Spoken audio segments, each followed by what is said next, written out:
Shadow pieces fight in DST was something I expected to be difficult. But when I tried it solo, it turned out to be one of the easiest fights in DST. And that is exactly why I am making this video.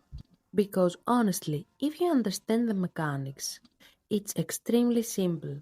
There are just a few small tricks you need to know, and the whole fight becomes very manageable. This is the Shadow Pieces set piece.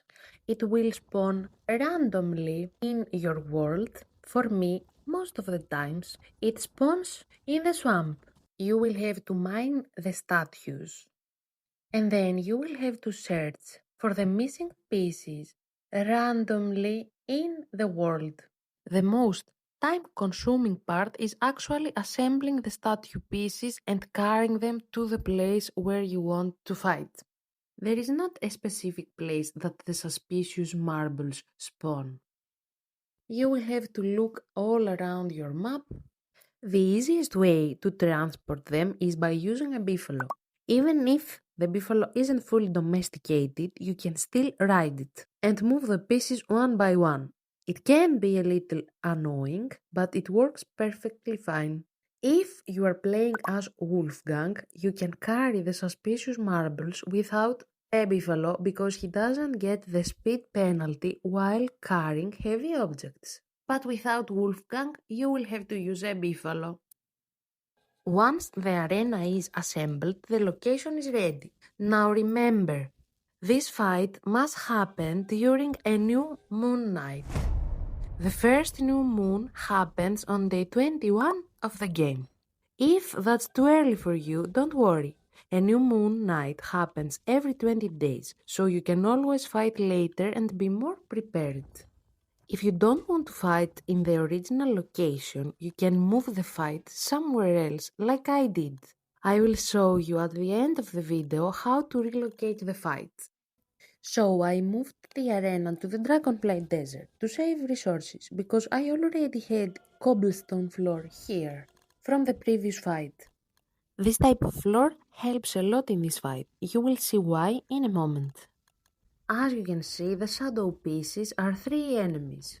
The knight, the bishop and the rook. Just like the clock works, you already know.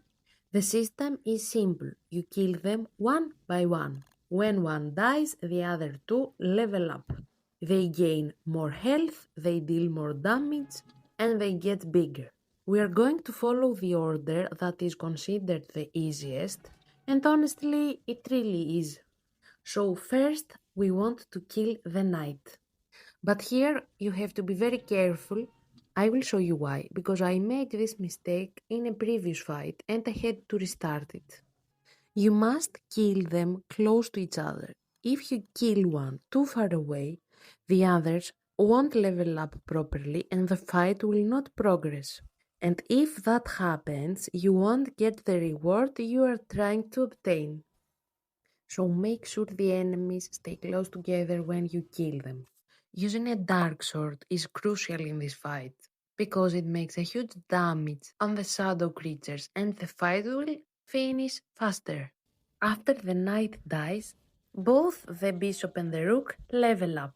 Now we focus on the bishop.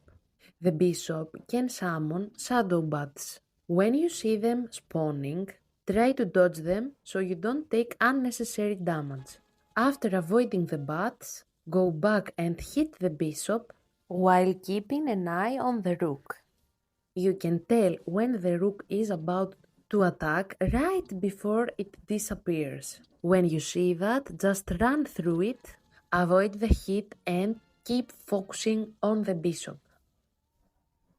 The bishop, using a dark sword, dies pretty quickly. And after that, you will be left with a level 3 rook. And this is exactly what you want. We took a few hits at the start of the fight because I wanted to test if the Magillum with the cobblestone alone were fast enough to dodge the rook's attack.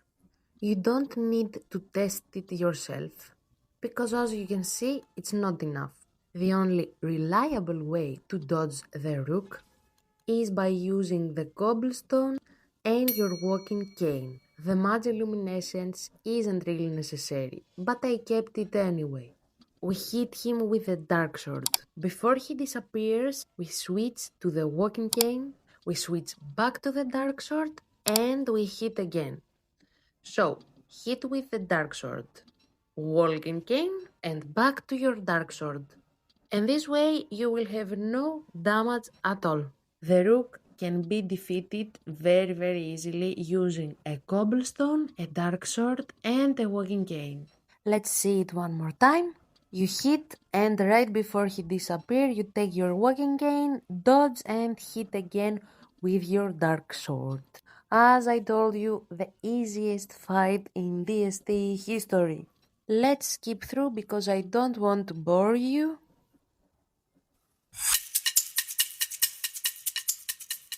And he is down. And now that we've defeated them, let's talk about why we even did this fight. The drops are a dark sword, knight armor, and this black heart, the shadow atrium.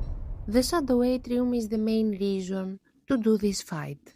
Another reason could be nightmare fuel farming, but that's a completely different setup and strategy. If you want to see a video about that, let me know in the comments. So what is the Shadow Atrium actually for? The Shadow Atrium is the only way to activate Ancient Fuel Weaver, which means the only reason to do this fight is if you want to fight Ancient Fuel Weaver. And that is exactly what we are going to do next.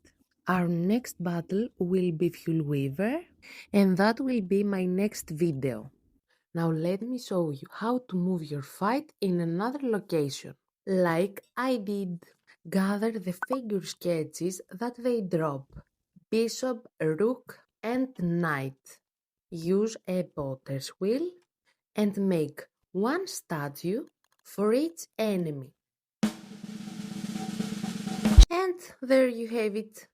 Move the statues to the location that you prefer and fight them to get your shadow atrium. Good luck if you try it. And the method that I will share with you to kill Ancient Fuel Weaver will be extremely easy too. Thank you for watching. See you next time.